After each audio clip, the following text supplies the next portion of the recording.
Hello guys, for today's video, I'm going to cook adobong squid. Adobong pusit. So, mabilis ang video na lang at mabilis ang tutorial. So, eto, syempre open natin ang kalan. Ay, ito pala open. Ayan. Your electric fan!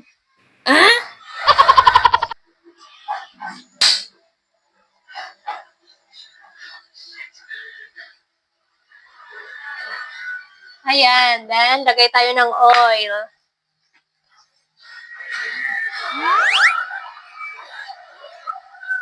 Konting oil lang. Then, painitin natin ng kaunti ang oil. So, mabilis lang naman itong lutuin, kaya mabilis ang video lang din to. Wow! Squid!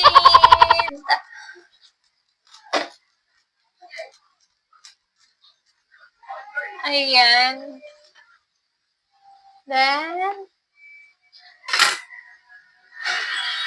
I got garlic, onion, bell pepper. I don't have ceiling green, so I use bell pepper.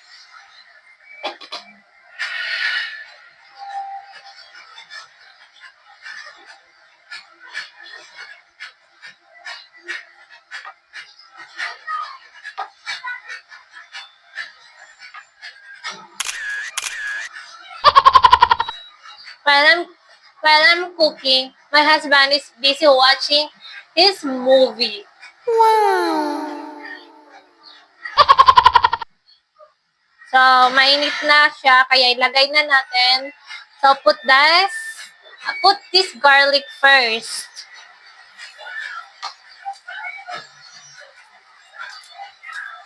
Then stir.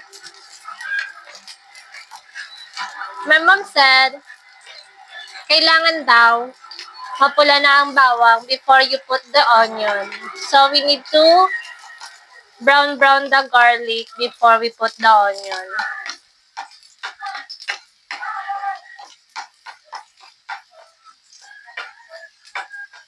Pag nakita nyo na nagba-brown ng garlic, tsaka nyo naman ilagay ang onion. Wow!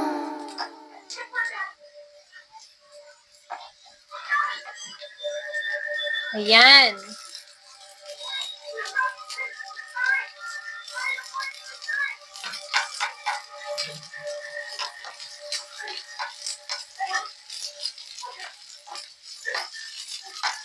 Lagay nyo na rin ang bell pepper.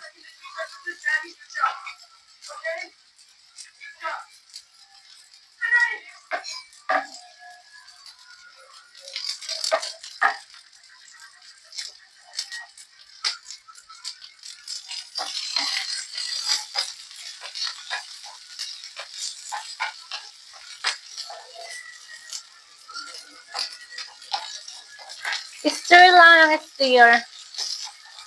Halo lang ng halo.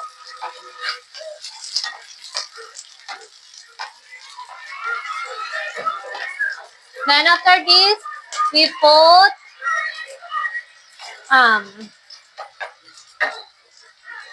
I put dato puti, dato puti. Silver's one toyo. Silver's one soy sauce. Lalagay na natin.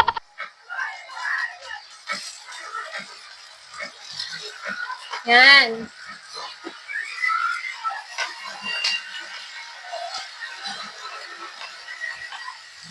Then, saka ko naman ilalagay na ang squid.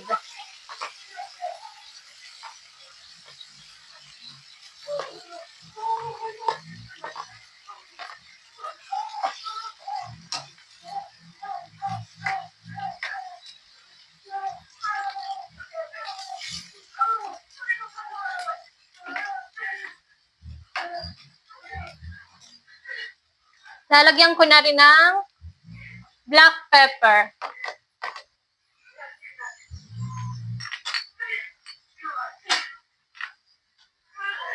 But this is your black pepper only. Yan. Lalagyan ko na ng black pepper.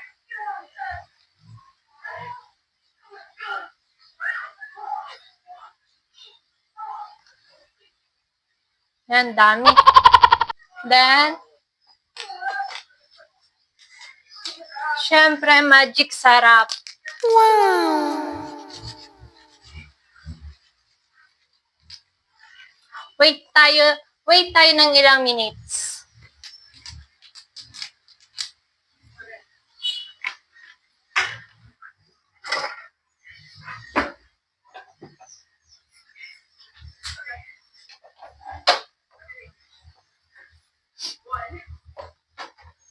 A few minutes later.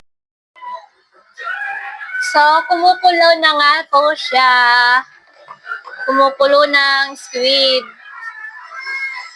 Check natin.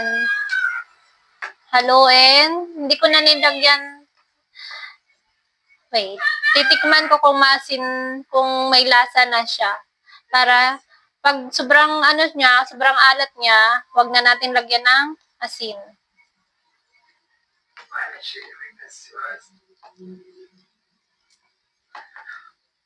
I need to get a spoon.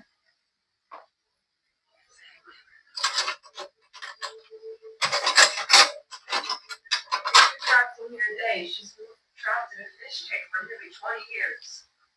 No wonder she hates humans. To her, in here, we're different. What are you saying? So, hindi na po kailangan lagyan ng asin kasi medyo maalat na siya. Salt is not good in our body. Aww. Babe, you want to eat this? No. So, ayaw ng asawa kumain ng pusit, kaya sa akin lang tong pusit na to. Wow! Never siyang kumain ng pusit. When you're in America, you eat this? Huh? Even in America, you not eat this? Super maarte. Oh my God. That's bait. You said to catch good fish. Pampain lang daw nila yan sa isda. Okay, so mag-antay lang tayo ng ilang minutes at okay na po siya. Bye!